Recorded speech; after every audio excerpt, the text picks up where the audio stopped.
নমস্কার বন্ধুরা, অভিনব চৈতিস ব্লগে তোমাদের সবাইকে আবার একবার স্বাগত জানিয়ে আজকে নতুন আর একটা ব্লগ শুরু করছি। তোমরা সকলে কেমন আছো? কে কোথা থেকে আমার ব্লগগুলো দেখছো আর দেখে কেমন লাগছে সেটা অবশ্যই কমেন্ট করে জানিও। ভালো লাগলে লাইক করো, বন্ধু বান্ধবের সঙ্গে শেয়ার করো। যারা ইউটিউব থেকে দেখছো তারা চ্যানেলটাকে সাবস্ক্রাইব করে দিও, পাশে থাকা বেল বাটনটাকে অল করে দিও।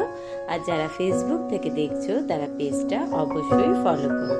আজকে মঙ্গলবার, তার চেয়েও বলা ভালো আজই হচ্ছে 17ই সেপ্টেম্বর, মানে যেদিনের ব্লগটা পোস্ট করছি সেদিনকে ছিল বিশ্বকর্মা পুজো।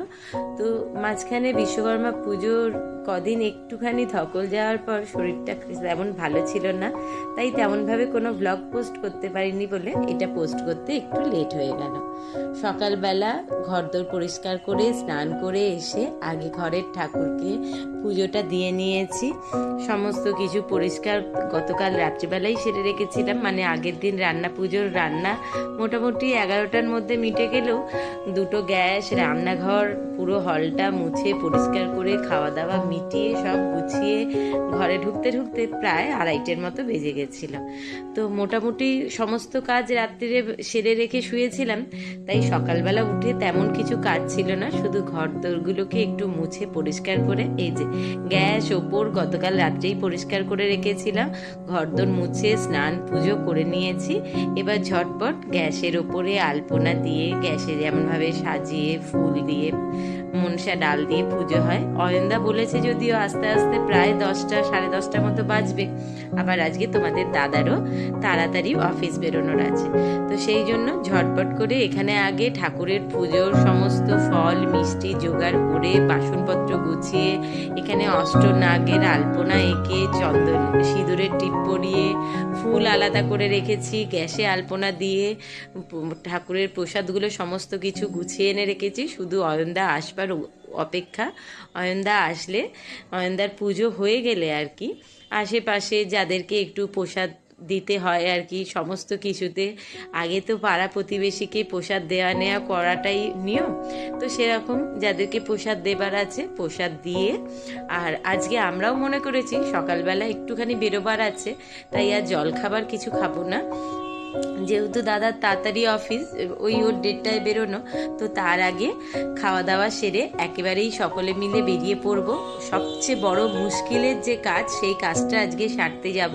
আর বছরে সবচেয়ে বড় মুশকিলের কাজ অন্তত আমার কাছে এটাই। তো সেই কাজটায় বেরোবার আগে মানে বেরিয়ে সেই কাজ সেরে দাদা বেরিয়ে যাবে অফিস, রিক যাবে ওর একটা বন্ধুর বাড়িতে নেমন্তন্ন আছে, আর আমি সেই ফাঁকে সময় পেয়ে মনে করেছি টুক করে একটু পার্লারে যাব একটুখানি হেয়ার স্পা করাবার জন্য। তো যদি সময় পাই আর কি, কিরকম কতটা সময় লাগবে তো বুঝতে পারছি না। তার আগে অয়নদার ঠিকঠাক একদম আজকে রাইট টাইমে এসছে, আর এসে এখানে পুজোর সমস্ত কিছু জোগাড় গোছানো ছিল বলে এসেই ঝটপট করে পুজো শুরু করে দিয়েছে। শুধু আসবার আগেই আমাকে ফোন করে দিয়েছিল যে আমি ঢুকছি, তুই ঝটপট চাটা বসা। তো আমি একদম চা নিয়ে রেডি ছিলাম, অয়নদা এসছে, 1 কাপ চা খেয়েই পুজো শুরু করে দিয়েছে। আর ওদিকে গ্যাসে আলপনা তো আগেই দেয়া হয়ে গেছিল, আর এখন দেখো কি সুন্দর ফুল দিয়ে সাজিয়ে গ্যাসটাকে দেখতে কত সুন্দর লাগছে। ওদিকে ঠাকুরের প্রসাদগুলোও সমস্ত কিছু বাইরে বার করে গুছিয়ে এনে দিয়েছি পুজো করবার জন্য। আর আজকের দিনে আবার আমার বাড়ির যেটা বিশেষ নিয়ম, মাকে তো অবশ্যই মানে মা মনসাকে তো অবশ্যই, সেই সঙ্গে বাড়ির সবাইকে বা বাইরে যাদেরকে প্রসাদ দেবো সবাইকেই এরকমভাবে কলা পাতাতে প্রসাদ দিতে হবে। তো থালার ওপর কলা পাতা বিছিয়ে সবাইকে প্রসাদ দিতেও হয়, আর বাড়িতেও আমরা এইভাবেই গ্রহণ করি। তো মাকেও ওই জন্য কলা পাতাতে যা যা রান্না ছিল, মানে রান্না করেছিলাম যা যা নিয়ম অনুসারে সমস্ত কিছু সাজিয়ে গুছিয়ে দিয়েছিলাম। এইবার মানে মোটামুটি পুজো তো বেশিক্ষণ করতে সময় লাগে না, মনসা পুজো হয়ে গেলেই ঝটপট গুছিয়ে নিয়ে রেডি হব বেরোবার জন্য। তার আগে চলো একটু পুজোটা কেমন হচ্ছে মন দিয়ে দেখে শুনে নিই।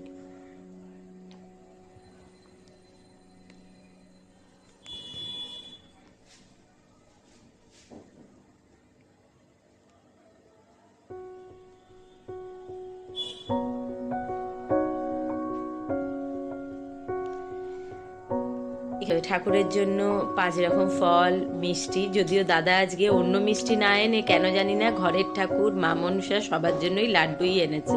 মানে বিশ্বকর্মা পুজোতে যেহেতু সবাই বেশি লাড্ডু দেয়, ও ওই মনে করে লাড্ডু নিয়েই চলে এসেছে। যদিও আমি বলেই দিয়েছিলাম যে একটুখানি সন্দেশ আনবে, কিন্তু সে যা পেয়েছে সেই নিয়ে চলে এসছে, কি আর করা যাবে, সেই দিয়েই ঘরের ঠাকুরকেও সব নমঃ অয়ুনি সম্ভব মাতর মহেশ্বর সুচে শুভে পদ্মালয় নমস্তুভ্যাং রক্ষ্মং বৃজিনবাত এষ পুষ্পাঞ্জলি নমঃ শ্রী শ্রী মনসাবৈ নমঃ।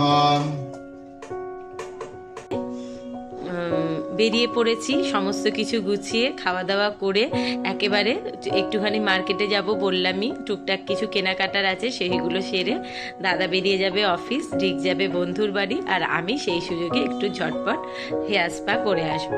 চলো এবার বেরোনো যাক।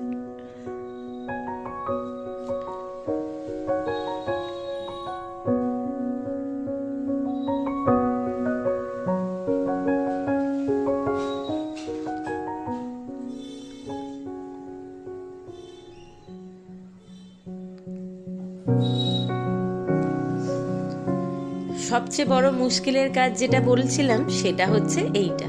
দেখে হয়তো ভাবছো বাবা এটা এমন কি মুশকিলের ব্যাপার যে কয়েকটা বাক্স নিয়ে বসে পড়েছে সেটাকে দিদি বলছে, কিন্তু বিশ্বাস করো সবচেয়ে বড় যদি মুশকিলের কাজ কিছু হয়ে থাকে সেটা হচ্ছে এই বছরে আমি সারা বছরে মানে শীতের জুতো বাদ দিয়ে বছরে এই একবারই জুতো কিনি, সেটা হচ্ছে দুর্গাপুজোর সময়তে। সারা বছরে মোটামুটি 2-3টে জুতো ঘরে বাইরে কোথাও যেতে আসবার জন্য তো লাগেই। তো আমি দুর্গাপুজোর সময়তে বেশ ভালো লাগে, যা সারা বছরে জুতো লাগে 2-3টে দুর্গাপুজোর সময়তেই কিনি, আর বেশ কাপড়ের সঙ্গে সালোয়ারের সঙ্গে বা অন্য কোনো ড্রেসের সঙ্গে ম্যাচিং করে কিনি, যেটা পুজোর কয়েকদিন রোজ নতুন নতুন জুতো ভেঙে পড়ি, সেগুলোই ঘুরিয়ে ফিরিয়ে সারা বছর পরা হয়। আর অবশ্যই বললাম শীতের জুতোটা বাদ দিয়ে এই কারণেই, কারণ শীতের জুতোটা শীতকালেই কেনা হয় বেশি, কারণ ওই জুতো পরে তো দুর্গাপুজোয় ঘোরা যাবে না, সেই জন্য।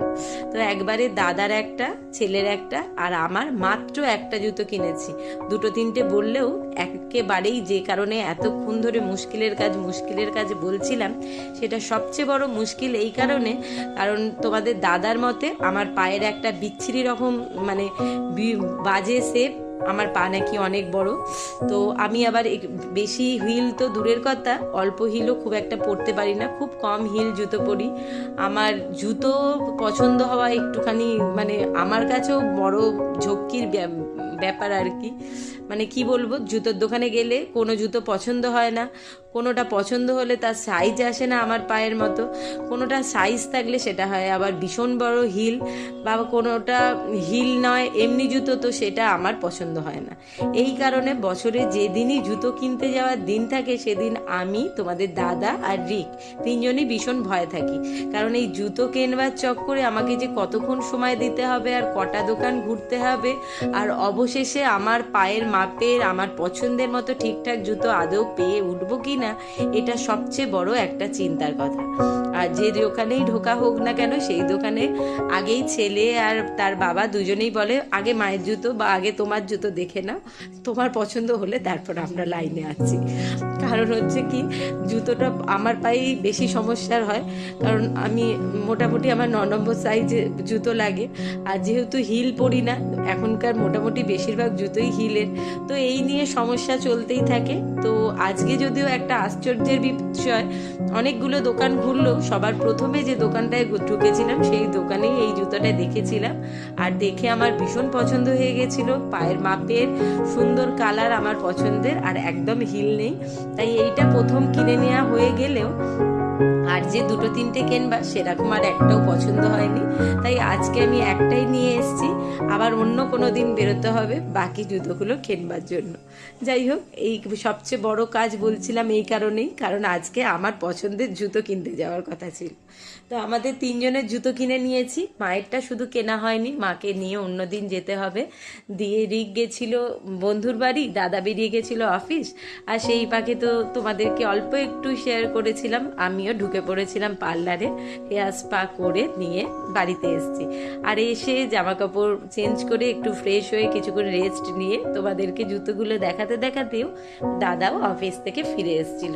যদিও দাদার আজকে অফিসে থেকে ফিরতে বেশ রাত হয়েছে, প্রায় 10:30টার মতো, কারণ দাদার অফিসের পর রাত্রিরে ছিল অফিসেরই এক কলিগের বাড়িতে রাত্রের নেমন্তন্ন। তাদের বাড়িতে মনসা পুজো হয়, আর আজকের দিনে মানে বিশ্বকর্মা পুজোর দিনে বড় করে পুজো করে লোকজন খাওয়ান দাওয়ান করে। তো প্রত্যেক বছরই সেখানে নেমন্তন্ন থাকে, মানে বলা যেতে পারে দাদার অফিসেরই আর এক দাদার বাড়িতে।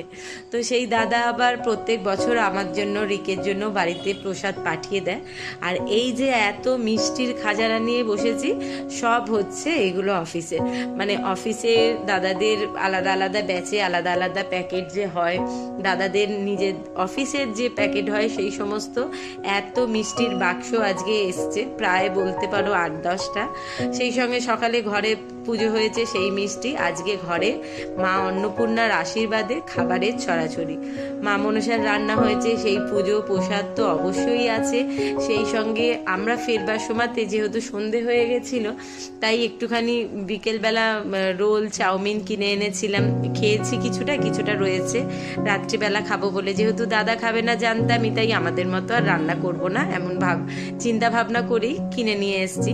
আর এই দেখো, এই এত লাড্ডুর বাক্স, ওইখানে প্যাকেটের মিষ্টিগুলো, রসের মিষ্টি তো একসঙ্গে জড়ো হয়ে ভেঙে যাচ্ছিল বলে ওগুলো আলাদা করে টিফিন কৌটোয় গুছিয়ে রাখছি। তার সঙ্গে দাদার বাড়িতে নেমন্তন্ন ছিল, সেখানে প্রসাদ দাদাকে হাত দিয়ে পাঠিয়ে দিয়েছে। তো ওই কারণেই বলছি, আজকে মা অন্নপূর্ণার আশীর্বাদে আমার ঘরে অন্নপূর্ণার ভাণ্ডার একেবারে ভর্তি। তো মায়ের আশীর্বাদ সবসময় এইরকমভাবে আমার সংসারের উপর থাকুক, তোমরাও সেই কামনাই করো। আর এই দেখো, এই যে এত বাক্স মিষ্টি এসে জড়ো হয়েছে, এই মিষ্টি যে বছরে শেষ হবে তা কিন্তু বলা দায়, কারণ আমরা সকলেই ভীষণ কম মিষ্টি খাই। আর এই যে প্রসাদগুলো দেখছো, সব যে দাদার বাড়িতে গেছিল তাদের বাড়ি থেকে প্রসাদে পাঠিয়েছে। পোলাও, আলুর দম, পনির, এখানে চাটনি, মিষ্টি, মানে মিষ্টির আজকে ছড়াছড়ি। কে কত মিষ্টি খাবে জানি না, কিন্তু কিছু মিষ্টি মনে হচ্ছে লোকজনকে ডেকে আমাকে বেলাতে বসতে হবে। আর সেই সঙ্গে বললামই, বিকেলে ফেরবার সময়তে একটু চাউমিন, এগরোল কিনে এনেছিলাম। তো চাউমিনটা তখন একটু গরম খেয়েই পেট ভরে গেছিল, রাত্রিবেলার জন্য রেখে দিয়েছিলাম এই এগরোলগুলো। চলো এবার খাওয়া দাওয়া সেরে নেওয়া যায়। তোমাদের সঙ্গেও ভিডিওটা এখানেই শেষ করলাম। শুভরাত্রি জানিয়ে সকলে ভালো থেকো, সুস্থ থেকো, টাটা।